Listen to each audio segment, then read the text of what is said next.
instruksi kepada Nabi Muhammad untuk minta kepada Allah keringanan. Alhamdulillah, yang awalnya kita sholat sehari semalam ini mestinya 50 waktu dalam sehari semalam, akhirnya tinggal 5. Siapa yang ngasih saran? Nabi Musa. Nabi Musa sudah meninggal belum?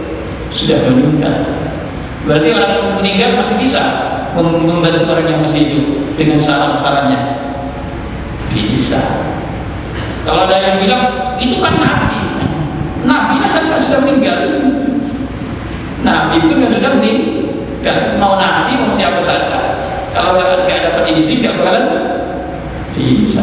Untungnya ya alhamdulillah. Kok Nabi Musa masih memperhatikan kita sebagai umatnya Nabi Muhammad ini. Khawatir berdasarkan pengalamannya Nabi Musa terhadap kaumnya, benar sekali kaumnya menjalankan perintah seperti itu. Akhirnya Nabi Musa memberi saran kepada Rasulullah, ya Muhammad, irji ila rabbik fa inna ummataka la tutiqu dzalik. Ini hadis sahih, tidak bisa dibantah. Katanya Nabi Musa, wahai Muhammad, kembalilah ke Tuhanmu, mintalah dispensasi. Kasihan umatmu gak bakalan sanggup kalau suruh sholat sehari semalam 50 waktu. Luar biasa. Makanya saya paling jengkelnya kalau ada orang bilang orang kalau sudah meninggal gak bisa membantu orang hidup. Orang kayak itu tak suruh sholat sehari semalam 50 waktu. Ya, suruh sholat sehari semalam berapa? 50 waktu. Kok gitu? Kamu sholat 5 waktu? Berkahnya orang hidup atau mati? Berkahnya orang mati. Nabi Musa sudah wafat.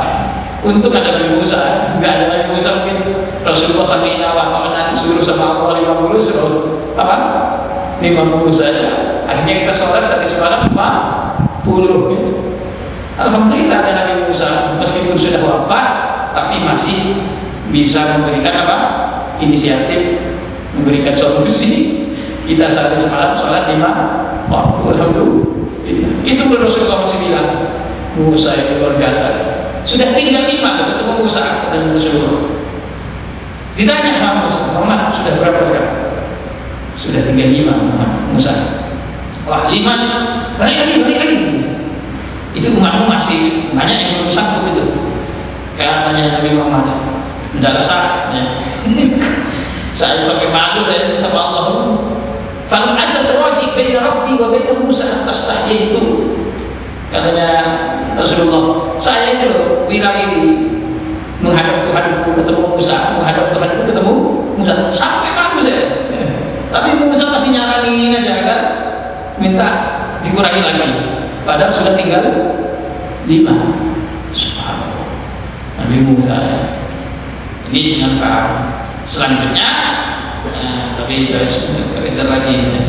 Tapi ini saya sampaikan begini biar kita betul-betul paham bahwasanya untuk sampai pada syirik itu justru berat. Bahkan bisa jadi yang tidak merasa syirik itu yang jadi syirik.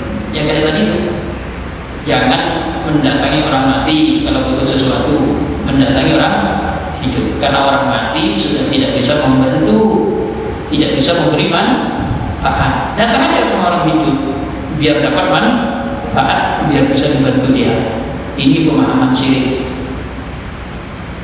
ya kan? Tapi buktinya kalau orang hidup itu kok bisa bantu Pak? Kita butuh bantuan dana sama dia dibantu. Iya, karena Allah masih izin menggerakkan hatinya untuk bisa bantu. Coba Allah nggak kasih izin ya. Allah itu gini, yang qalbul qulub sabit qalbi ala dini. Allah itu bisa merubah dan bolak-balik hatinya seseorang. Orang sekarang baik, besok bisa baik. Makanya kapan Allah menggerakkan hati seseorang itu untuk bantu, ya gara-gara Allah yang menggerakkan. Itu sama. Nah, ini konsep kayak gini harus yang dimengerti oleh manusia, orang banyak. Termasuk nanti memahami yang mustahil. Kadang orang itu mustahil pikirin syirik, ya. Kalau datang ke orang soleh minta sesuatu, ya, minta sesuatu, orang soleh, tolonglah besok saya ini punya hajat, ingin punya rumah besok ya. Gimana caranya besok saya punya rumah? Minta sama datang orang soleh. Sirik atau enggak? Itu sudah dicontohkan oleh Nabi Sulaiman. Kalau enggak Nabi Sulaiman sirik dulu. Kenapa Nabi Sulaiman? Nabi Sulaiman minta bantuan pengikut-pengikutnya itu makhluk-makhluk itu. Adakah di antara kalian yang bisa memindahkan singgasananya Ratu Balkis? Coba bayangkan, kan mustahil. Masa dari Yaman mau dipindah ke Baitul Maqdis, Palestina. Soalnya rombongannya Balkis sudah ke sini, adakah yang bisa minta bantuan? Akhirnya jin Ifrit menawarkan diri, tapi sirik nggak Nabi Sulaiman? Nggak sirik. Kenapa? Nabi Sulaiman paham, nggak ada apapun yang bisa memberi manfaat kecuali dengan pertolongan Allah. Ifrit pun nggak bakalan bisa. Kalau Allah stop, ya nggak bakalan bisa. Ternyata jin Ifrit menawarkan diri. Saya bisa Sulaiman, sebelum Anda bangkit dari tempat dulu dah pindah dulu. Mustahil. Ternyata Nabi Sulaiman masih kurang puas. Kenapa ada yang lebih dahsyat lagi?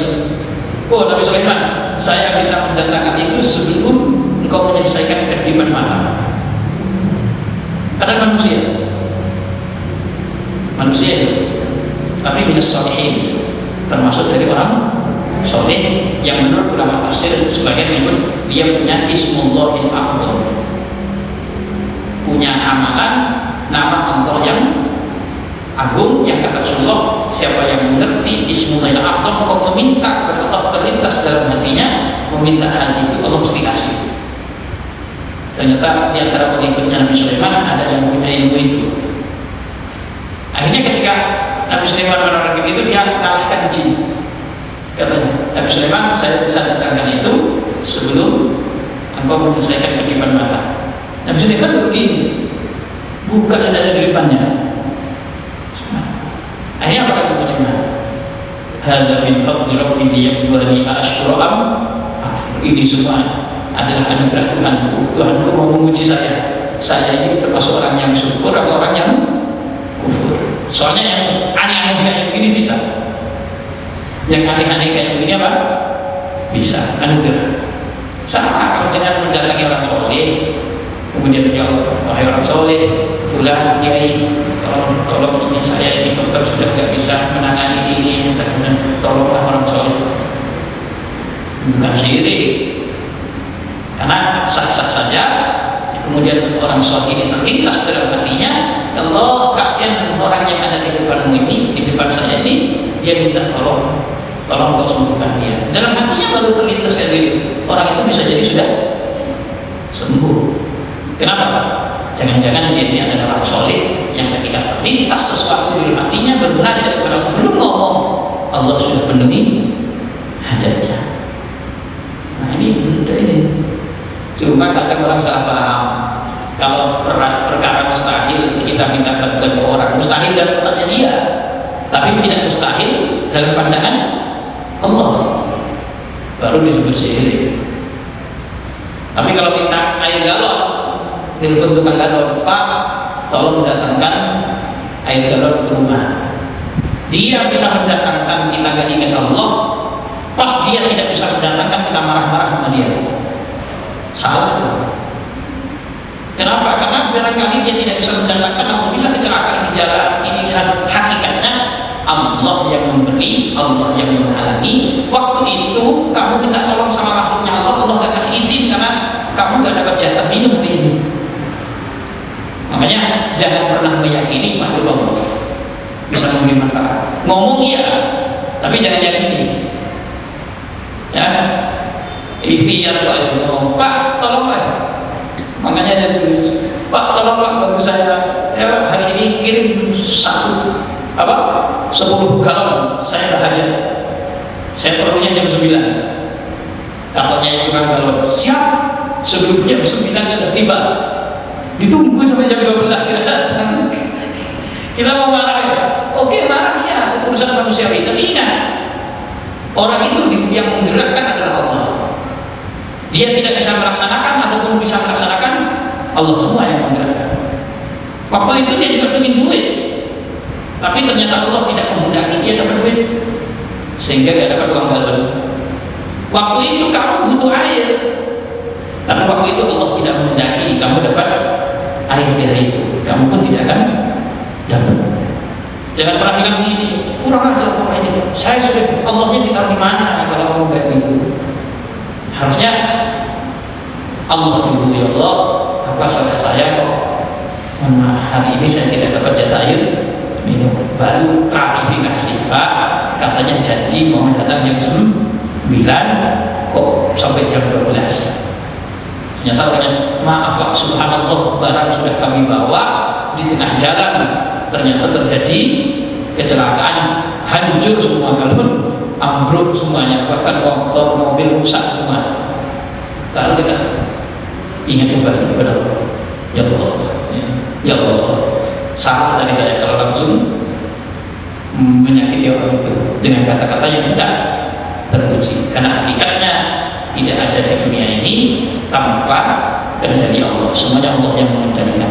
Dialah Rabbul Alamin. Ya, sudah jam 1. Insyaallah pada pertemuan yang lain kita akan lanjutkan kembali. Subhanallah.